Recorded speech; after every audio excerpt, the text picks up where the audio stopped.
Salut à tous, bienvenue, une société israélienne que vous connaissez tous et pourtant parfois en mal de débat où, vu l'actualité et la rapidité des choses qui se passent dans ce pays, on a besoin de recul. Pour ce faire, nous avons le plaisir de parler d'une association qui essaie justement d'élever le débat, d'ouvrir les débats, de parler de choses différentes. C'est l'association Dialogia. Nous recevons la rédactrice en chef du site Menorah, donc qui est, qui dépend de l'association Dialogia. Elle s'appelle Pascale Zonshine. C'est parti. De la générosité, des talents et du cœur. C'est la sauce du jour sur studioqualita.com. Pascale Zonshine, bonjour. Bonjour Cathy. Alors on est très content de vous accueillir. Et moi donc, d'être ici. On est ravis, on se rappelle de vous pour la fameuse soirée des élections qui a eu lieu chez Qualita. L'épique soirée des élections, absolument. Mais c'était vraiment un plaisir justement. C'était en direct, très... La fièvre, le dynamisme, les doutes, l'enthousiasme, on a tout eu ce soir-là, vraiment, comme ça devait être. C'était très sympa. Alors vous êtes journaliste évidemment, depuis 25 ans en Israël, vous connaissez très bien le pays. Vous connaissez très bien les médias, vous travaillez pour des médias francophones, israéliens parfois, et surtout vous êtes rédactrice en chef de ce site Menorah. Alors, certains ne connaissent ni Menorah ni Dialogia, donc on va faire un peu d'ordre. On va commencer peut-être par l'association. On va commencer par l'association. On va en fait commencer par un homme à la tête et au cœur de tout cela. C'est le professeur Shmuel Trigano, évidemment connu de vos auditeurs, qui a créé cette association il y a quelques années. Alors, me prenez pas au mot, je crois que ça doit faire à peu près 5 ans aujourd'hui.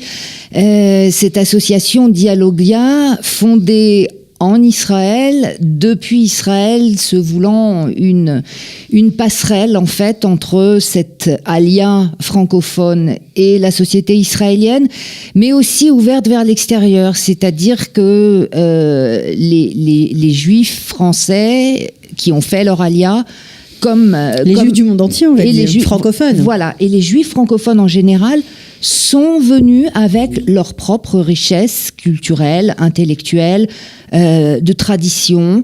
C'est un enrichissement, une contribution au projet sioniste, et c'est quelque chose qu'on ne laisse pas dans sa valise en arrivant. C'est quelque chose qu'on doit continuer à faire vivre, à faire entrer dans le débat public israélien, aussi à la fois comme moyen de s'y intégrer et peut-être aussi d'apporter quelque chose. Donc, ça n'est pas une nouvelle bulle supplémentaire, c'est vraiment quelque chose qui est une passerelle, un passage d'information, un passage de contact, un passage de réflexion entre ces deux mondes jusqu'à arriver à créer une synergie et à nouveau toujours un enrichissement supplémentaire. Alors pourquoi Shmuel Trigano a créé cette association ? Il trouvait que justement cette forme de réflexion du judaïsme français n'était pas assez présent dans le débat public israélien. Il pensait que ça manquait ? À l'évidence, mais aussi parce que je crois que, oui, on a, je dirais pas une forme de complexe d'infériorité, mais peut-être qu'il y a un peu de ça. En tout cas, disons, traditionnellement, dans l'Alia de France, qui était... l'Alia de France plus particulièrement, justement, pas seulement des pays francophones, qui était maintenant on est là, il faut s'intégrer dans la société israélienne, il faut bien évidemment apprendre l'hébreu, là-dessus on est tous d'accord, et ça c'est un impératif majeur et incontournable, mais surtout, essayer de s'adapter à ce monde et puis de laisser un petit peu nos traditions diasporiques derrière nous. C'est quelque chose qui est révolu. En fait, c'est pas le cas. On est des individus et une collectivité dans la continuité, il n'y a pas de rupture. Et ça devait avoir sa place. Alors, c'est vrai que des outils d'information en français pour les Olim et qui font leur travail, et un travail indispensable justement tant que le barrage de la langue n'est pas dépassé, c'est indispensable. C'est vrai aussi que les choses ont évolué avec les technologies. Ça, c'est clair. La rupture... Enfin, ça ne veut pas dire que ça marche mieux, parce que justement, la rupture est moins forte. Elle crée en fait, elle génère à la fois des avantages et évidemment des inconvénients. L'intégration est plus lente. L'intégration est plus lente. Le sevrage est évidemment plus lent. C'est vrai que... Est-ce qu'il est besoin de se sevrer vraiment pour être heureux ici et intégré en Israël? D'une certaine manière, oui. Sevrer, ça veut dire couper, forcément. Oui, mais comme un couper enfant, avec la France. Oui, mais comme un enfant doit couper le lien physique avec sa mère, ce qui ne veut pas dire que sa construction auprès de sa mère et son lien affectif ne continue pas. Ils prennent simplement une autre forme, une autre expression. Et c'est ça, oui, où effectivement, alors c'est vrai que pour ceux qui sont arrivés comme nous, je dirais avant les années 2000, le sevrage a été violent parce que technologie oblige. Il n'y avait rien. Il n'y avait pas d'Internet. On aime à le répéter, mais c'est vrai. Il faut comprendre qu'il n'y avait pas de téléphone pour téléphoner, il fallait des jetons, il n'y avait pas de portable, il n'y avait pas de téléphone portable. C'était faisable, mais ça coûtait une fortune. Ça coûtait très cher, c'était très compliqué. Donc on ne l'utilisait pas de journaux français. On n'utilisait que dans des moments d'absolue nécessité ou de grande solitude, c'est arrivé à tout le monde, et puis dans ce cas-là, on casse sa tirelire, et puis on va acheter un vieux numéro du Figaro ou de Libération, paru 3 semaines plus tôt, et qu'on trouve avec le plus grand mal dans les... Ouais, c'était une autre époque. Voilà. C'est une époque révolue, on va dire. Alors justement, Pascal, ce qui est intéressant, c'est qu'au-delà de l'association, vous avez voulu créer un support, justement, pour que ces débats ne soient pas quelque chose d'éphémère, mais pour que ça reste, qu'on puisse s'y référer de temps à autre et vraiment creuser des sujets. Alors, ce qui est génial, on va voir peut-être encore une fois à l'image le site donc qui dépend de l'association Dialogia et qui ne porte pas le même nom. Alors pourquoi ce n'est pas le même nom, ce site internet ? Je pense aussi qu'il y avait une nécessité, parce que voilà, Dialogia est en fait une plateforme. C'est dans le cadre de Dialogia aussi qu'on organise un certain nombre de rencontres, de colloques. Il y en a régulièrement. Il y en a d'ailleurs un qui doit se tenir dans quelques jours à nouveau à Tel Aviv. On va en parler absolument. Et donc il y avait la place pour un outil spécifique, cette revue qui donc méritait. Donc indépendant de l'association. Tout à fait, qui a sa propre vie. Oui. Alors, ce qui est génial, c'est que ce site, donc Menorah.fr, qu'on voit peut-être encore en image, eh bien, dans ce site, ce qui est nouveau, ça existe depuis le mois de janvier, vous avez créé des dossiers. Alors, des dossiers sur des thèmes de société qui nous touchent à tous, qui nous intéressent. Et quelle est la spécificité de ces dossiers ? C'est que vous ouvrez vraiment le débat. Alors voilà, à nouveau, oui, Menorah en fait avait déjà un peu plus de 2 ans d'existence, mais la multiplication des activités a fait que le site avait dû rester un petit peu en sommeil. C'est donc là que je suis intervenue, et puis qu'on a relancé la machine un petit peu depuis le mois de janvier, effectivement, comme vous l'avez dit Cathy, avec le but d'ouvrir, de donner un éclairage différent, de prendre le temps d'étudier un dossier, de ne pas simplement être... c'est ça, vous n'êtes pas dans l'actualité chaude, vous êtes un peu en dehors. Une fois que les événements sont arrivés, on peut en parler avec du recul, même si c'est après, c'est pas grave, on peut creuser le sujet. Vous prenez le temps. Après ou avant, parce que justement, les thèmes que l'on aborde sont aussi des thèmes qui font partie intégrante d'Israël, de la société israélienne, du débat, et donc sont là de manière constante, et il faut les comprendre aussi pour s'intégrer, et il faut les comprendre aussi si on veut de l'extérieur mieux comprendre Israël. Donc ça marche dans les deux sens. Je vais donner juste par exemple quelques thèmes. Vous en avez un dont tout le monde parle, la fameuse Startup Nation. Alors l'innovation au sein de la Startup Nation, oui, mais ce n'est pas encore un dossier sur la Startup Nation. C'est surtout un dossier qui parle aussi de l'éthique juive dans la startup, dans le monde de la startup. Est-ce qu'on peut être la société qui a les plus grandes et les plus belles startups au monde, tout en conservant, j'imagine, une certaine éthique dans le business? C'est exactement la question qu'on s'est posée. On s'est dit, voilà, Startup Nation, mais pour quelle nation ? Pour quel modèle ? Quel message Israël a à se donner à lui-même et à donner au monde à travers cette capacité extraordinaire à innover dans tous les domaines. On le voit tous les jours. Le monde se passionne d'ailleurs à nouveau là aussi il y a un élément profondément irrationnel.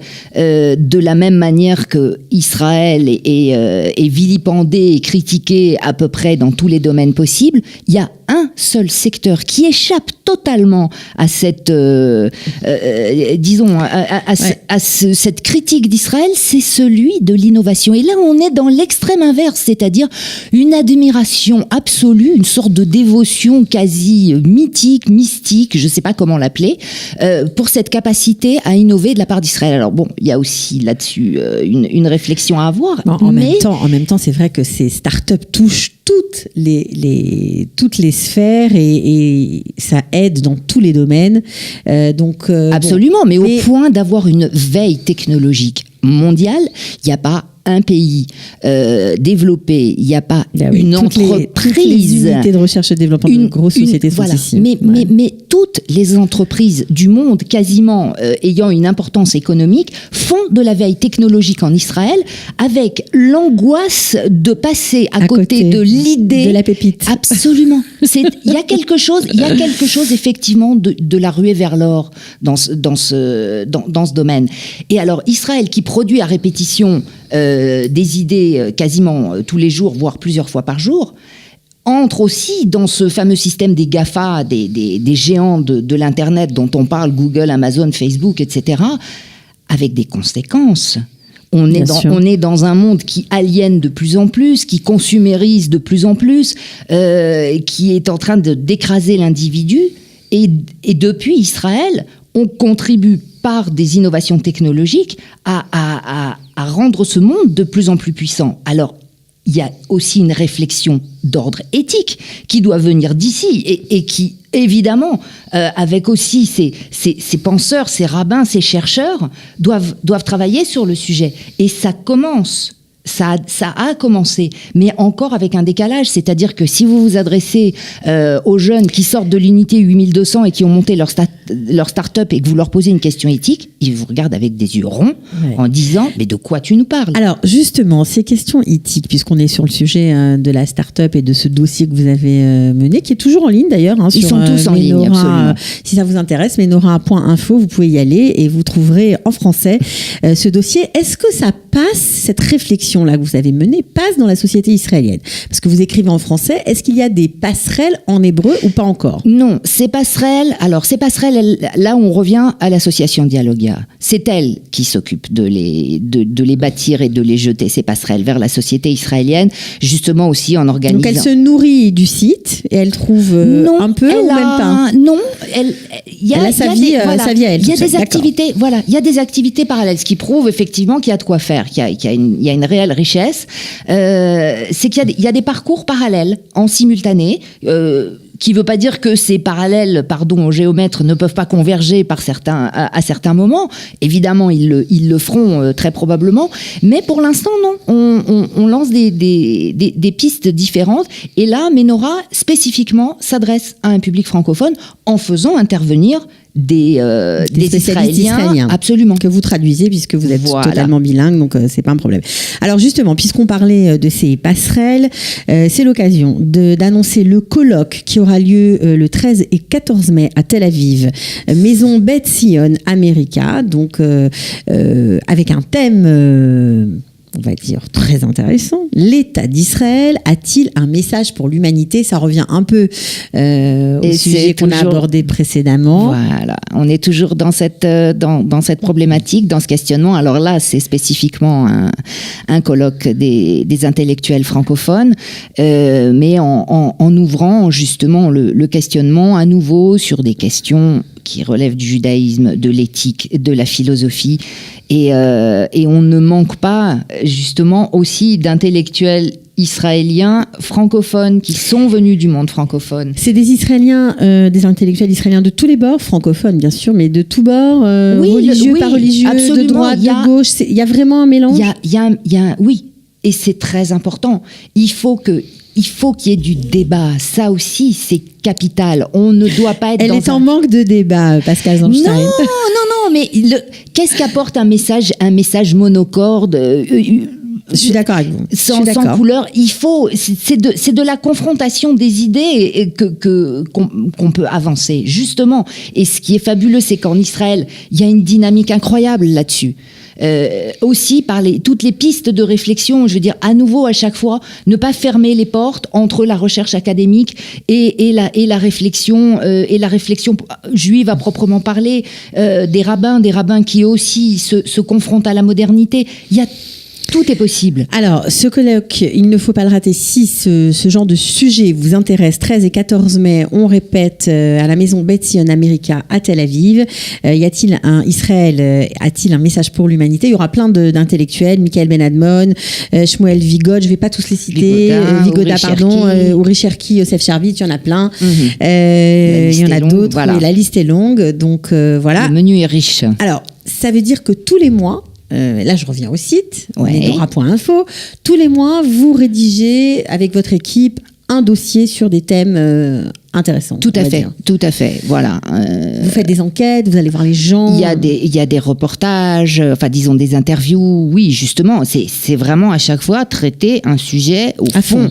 C'est répondre enfin à la frustration du journaliste qui a un deadline, qui a une date de bouclage, voire une heure de bouclage parce que il a 3 heures pour trouver, faire un article, il n'a pas le temps de faire le tour de la question. Et faire la quadrature du cercle et trouver la réponse aux questions qui agitent l'humanité. Et c'est évidemment, on sait qu'on n'est que dans l'écume des choses et qu'on est évidemment ouvert à tous les contresens possibles. Là, on a du temps. Voilà, c'est génial. On a du recul et vraiment donner des clés de compréhension et faire parler aussi, donner la place à ces intellectuels pour s'exprimer. Quelquefois, d'ailleurs, ils sont étonnés, agréablement surpris qu'un public francophone veuille entendre ce que ces Israéliens hébraïsants ont à dire.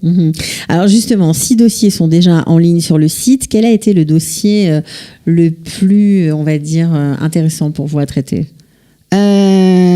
Celui qui montera bientôt.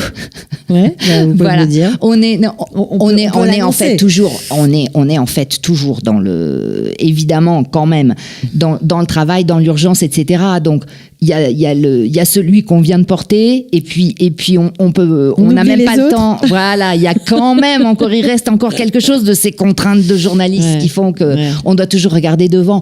Mais non, c'est vrai que ceux qu'on a traités jusqu'à présent, justement l'envie à chaque fois de donner un maximum d'informations, mais en même temps de donner à réfléchir. Bon, je vais donner 2 thèmes parce que je voulais vous en arracher un, mais j'ai pas réussi. Donc, les Arabes israéliens, vous en avez parlé, la démographie, leur place dans la société, les élections, démocratie sous influence. Qu'est-ce que, on va dire, la communication d'aujourd'hui apporte dans ces cas-là? Oui, c'est vrai que c'est des questions qu'on s'est posées à l'approche des élections. On réfléchissait évidemment 2 mois avant au thème des dossiers.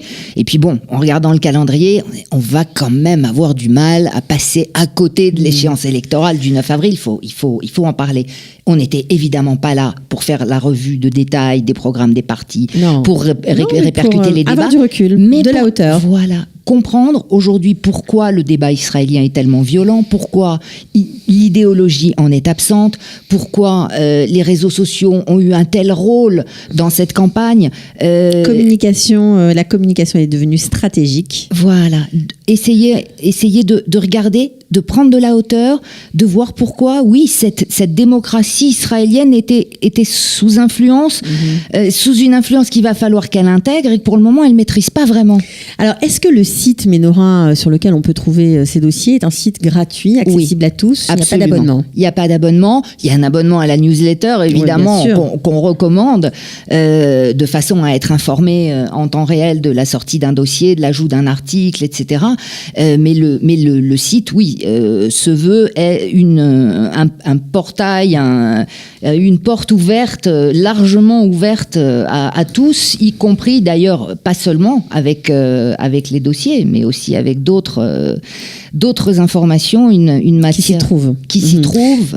Alors, j'aimerais savoir, puisque ça fait déjà 6 mois que ça existe, est-ce qu'il y a une évolution prochaine? Est-ce que vous avez des projets pour ce site? Est-ce que vous aimeriez améliorer certaines choses? On veut toujours, toujours améliorer. Et bon, l'élément qui était important, ça a été justement aussi la mise en ligne des archives de la revue Controverse, de l'Observatoire du monde juif, là aussi que deux noms qui sont liés à Shmuel Trigano et familiers aux auditeurs pour tout ce travail qui a été accompli. Et c'est des archives d'une richesse absolument formidable, aussi bien d'ailleurs pour des étudiants chercheurs que pour le public qui des archives textuelles, je précise quand même.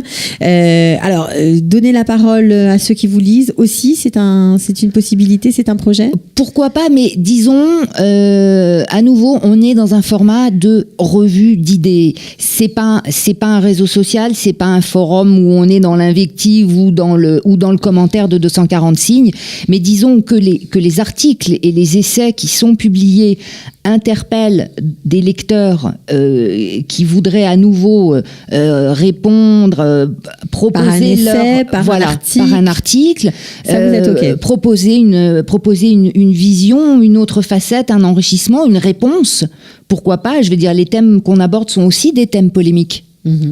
Alors, on a compris, Pascale Zolstein est une passionnée. Apparemment, non mais c'est vrai, ces dossiers, ces sujets vous passionnent et vous êtes heureuse d'apporter votre pierre à l'édifice au débat dans la société israélienne et que cette voix aille encore plus loin. Voilà, on était ravis de vous accueillir, vraiment. Merci Longue beaucoup. Longue vie alors à Cathy. Menorah. Et puis, point info, je précise. Merci. Et à bientôt, peut-être, pour le colloque de Dialogia le 13 et 14 mai. À bientôt. Merci Cathy. Ciao. De la générosité, des talents et du cœur, c'est la sauce du jour sur studioqualita.com.